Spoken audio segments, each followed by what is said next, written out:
Hello friends, कैसे हैं आप लोग। आज हम लोग 2024 में जो क्वेश्चन पूछे गए थे प्रीलिम्स में, जो 16 जून को हुआ है आपका, उसी में ज्योग्राफी के क्वेश्चन को आज सॉल्व करेंगे थोड़ा डिटेल में। ठीक है। और देखेंगे कि क्वेश्चन जो आ रहे हैं वो किस टाइप के हैं।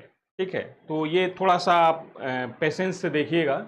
और हो आपने तो पूरा क्वेश्चन मिला ही लिया होगा, जिन लोगों ने एग्जाम दिया होगा वो पूरा क्वेश्चन पेपर अपना मिला लिया होगा। क्योंकि हम लोग पेपर दे के आते हैं ना, तो एक सिंपल टेंडेंसी होती है कि ऑन द स्पॉट मिला लेना है। और बिल्कुल सही बात भी है, बिल्कुल मिला लेना चाहिए। कम से कम पता हो कि मेरी स्थिति कहाँ है, कहाँ पे हम स्टैंड कर रहे हैं, प्रीलिम्स क्लियर हो रहा है कि नहीं हो रहा है। और हो रहा है तो हम मेंस की तैयारी में लग जाएं। अच्छा, दो चीज़ है। एक तो वो स्टूडेंट हैं कि जो कंफर्म है कि मेरा प्री हो रहा है, ठीक है। और एक वो मेरिट कितनी जा रही है, ये सबसे बड़ा क्वेश्चन यही है कि मेरिट कितनी जा रही है। तो बाकी सभी लोगों ने देखा होगा, बाकी सारे इंस्टीट्यूट्स और जितने भी सीनियर लोग हैं वो सब ने बता ही दिया होगा कितनी मेरिट जा रही है। एक तो वो लोग हैं जो ये मान के चल रहे हैं कि उनको प्रीलिम्स क्लियर है, उनका उनको मेंस देना है, वो अपनी मेंस की तैयारी में जुट गए हैं। एक वो हैं जो कंफर्म नहीं, डायलेमा में हैं कि पता नहीं होगा कि नहीं होगा। और ये डायलेमा में लोग कौन से हैं? जो 75 टू 85 के बीच में लोग हैं, ये डायलेमा में है कि पता नहीं होगा कि नहीं होगा। क्योंकि बहुत से लोग मेरिट इतना ज्यादा हाई बता दिए हैं कि कोई बता रहा है 90 प्लस जाएगी, कोई बता रहा है 100 प्लस भी जा सकती है। और एक तीसरा वर्ग स्टूडेंट्स का वो है जो लेस देन 75 या 70 है, सामान्य स्टूडेंट की बात बता रहा हूं अभी मैं। तो उसको लग रहा है कि मेरा नहीं होगा। अब मैं ये बता दूं कि देखिए, एक चीज मैं आपको कंफर्म बता रहा हूं, जिन लोगों का 80 है और जनरल कैटेगरी से बिलोंग करते हैं, वो मेंस की तैयारी में लग जाएं, सीरियस तरीके से लग जाएं।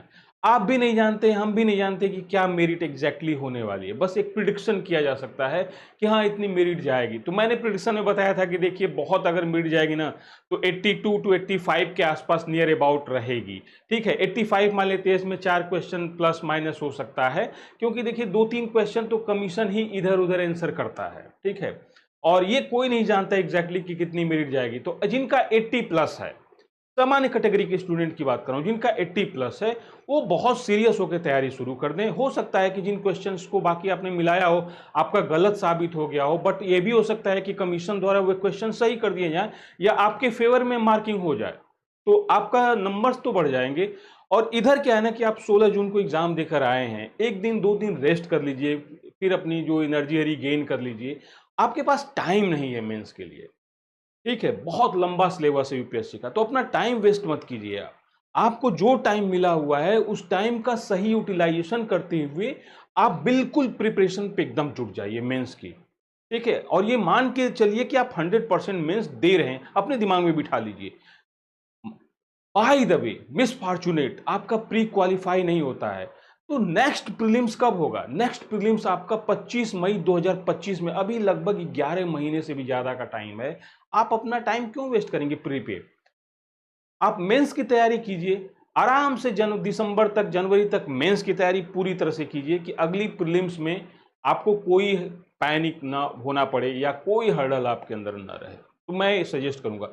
दूसरा सजेशन वो उन स्टूडेंट को कि जिनका 60 मार्क्स से ऊपर है बट लेस देन 80 या 75 के आसपास है, मतलब 60 टू 75 80 के बीच में है। आप ठीक है, नहीं हो रहा है मेंस, मैं 80 75 वालों को ऐसे नहीं कर सकता कि नहीं हो रहा है, कुछ भी हो सकता है। ठीक है, बट आप ये मान के चलिए कि आपकी तैयारी बहुत अच्छी है। और अभी से आप प्रीलिम्स में क्यों लगेंगे भाई? आप प्रीलिम्स में लग के क्या करेंगे? आप 60 से एबव मार्क्स पा रहे हैं ऑनेस्टली, तो इसका मतलब है कि प्रीलिम्स की तैयारी आपकी बहुत अच्छी चल रही है। बस उसमें कुछ रिफॉर्म करना है, कुछ ऐड ऑन करना है, और उसके लिए 3-4-5 महीने बहुत है, इनफ है। आप अभी से मेंस की तैयारी में लग जाइए। आप पूरा देखिए, पूरा आपका ये सेकेंड हाफ आपका जो है 10 days, near about 10 days in June month है, फिर जुलाई है, अगस्त है, सितंबर है, अक्टूबर है, नवंबर है, दिसंबर, इतने दिसंबर तक आप एकदम सीरियस होकर मेंस की तैयारी कीजिए। फिर जनवरी से आप लग जाइएगा। आपके पास जनवरी से लगेंगे तो भी लगभग 4.5 महीने टाइम मिलेंगे। 25 मई है, तो आप मान के चलिए कि आपको अच्छा खासा टाइम मिलेगा उस समय। तो आप प्रीलिम्स फिर से लग जाइएगा। मेंस बहुत अच्छे से अपना प्रिपेयर कर लिए, टाइम वेस्ट मत कीजिए। कि नहीं रिजल्ट आ जाए, पता नहीं हो रहा है नहीं हो रहा है। हम लोग दिन भर में 4 लोगों से मिल लेते हैं, 4 लोग समझा देते हैं, तो ऐसा टाइम वेस्ट नहीं करना है, ठीक है। तो याद रखिए कि टाइम वेस्ट बिल्कुल नहीं करना है, जितना टाइम मिल रहा है हम लोग को उसका सही से यूटिलाइजेशन करना है और मेंस में पूरी तरह से लग जाना है। अगर मेंस प्री क्लियर होता है तो हम मेंस देना ही है, तो मेरी तैयारी और बेहतर होती जाएगी। और अगर मिसफॉर्चुनेट बाय द वे आपका प्रीलिम्स मिस हो जाता है, तो आपके पास ऑप्शंस क्या-क्या हैं?